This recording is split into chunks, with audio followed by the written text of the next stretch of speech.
ہمارے سیاستدان میں بھی دینا کہ ایک تھا نا بےغرض قسم کا، میں اگر جہنم میں بھی چلا جاؤں گا تو مجھے جہنم کی آگ، یہ کفری الفاظ ہے، کفر، اس سے ایمان خارج ہو جاتا ہے، کفری الفاظ ہے۔ لوگوں کو تو پتہ نہیں، جی ہے کچھ بھی بولے،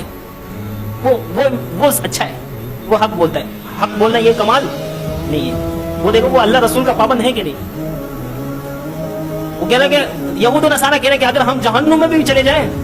لن تمسنا النار الا یہ، گنتی کے چند دن ہم جہنم میں رہیں گے، پھر دوبارہ ہم جنت میں چلے جائیں گے۔ آپ نے بیان نہیں سنا، وہ نہیں سنا یا میں نے اکیلے سنا ہے؟ ایک اس سیاسی پارٹی کا لیڈر تھا، اب جیل میں بند ہے، لوگ قربانی دیتے ہیں تو اللہ تبارک و تعالیٰ اس کی قربانی کے بعد اس کو پاپولر کرتے ہیں، لیکن وہ ایسا لیڈر ہے کہ قربانی دینے کے بعد مارکیٹ سے شارٹ ہو گیا۔ وہ کہتا تھا کہ بھائی میں اگر جہنم میں بھی چلا جاؤں تو جہنم کی آگ مجھے نہیں جلائے، کیونکہ میں نے اتنے اچھے کام کیا، میں نے یہ ہسپتال بنا، یہ غریبوں کی مدد کی، یہ کی وہ کی۔ سب سے پہلے ایمان ہے، ایمان صحیح سالم ہے تو پھر نیکی آپ کی کام آئے گی۔ ایمان ہی نہیں ہے، خاتم النبیین نہیں پڑھ سکتے آپ، میں چلے گئے تو پھر سب سے پہلے اللہ کے نظر میں ایمان ہے، ایمان کے بعد سب نیک اعمال۔ ابھی آئے نا اس کے بارے میں، آپ لوگ غریبوں کی مدد بھی کر رہے، یتیموں کی بھی مدد کر رہے، بیواؤں کے بھی سہارا بن رہے، اور ملک کی ترقیاتی کام میں کوئی بیماری نہیں کر رہے، سب کچھ آپ کا صحیح سالم ہے، لیکن ایمان میں گڑبڑ ہے تو سب بیکار۔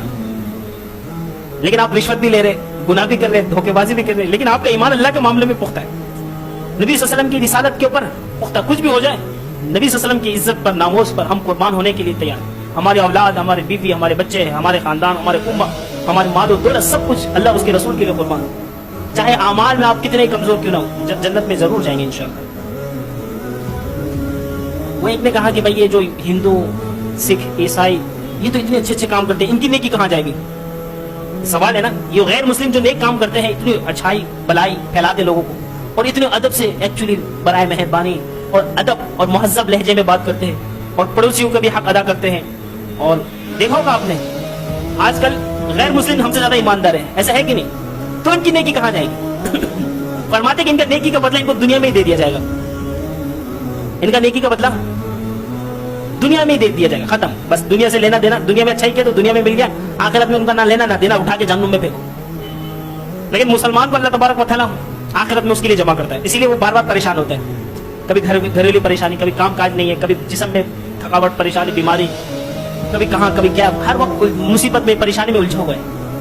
تو یہ سب نیکی اس کی لکھی جاتی ہے۔ اللہ کہتا ہے اس کو ٹھوکر لگے ایک نیکی لکھو، اس کے پیر میں کانٹے چبھ گئے نیکی لکھو، اس کی روزی بندے اس کے لیے نیکی لکھتے رہو، یہ بیمار ہے اس کے لیے نیکی کا کھاتا لکھتے رہو۔ مومن کے لیے تو ہر وقت نیکی نیکی نیکی نیکی، پریشانی میں مبتلا ہوتا ہے تو نیکی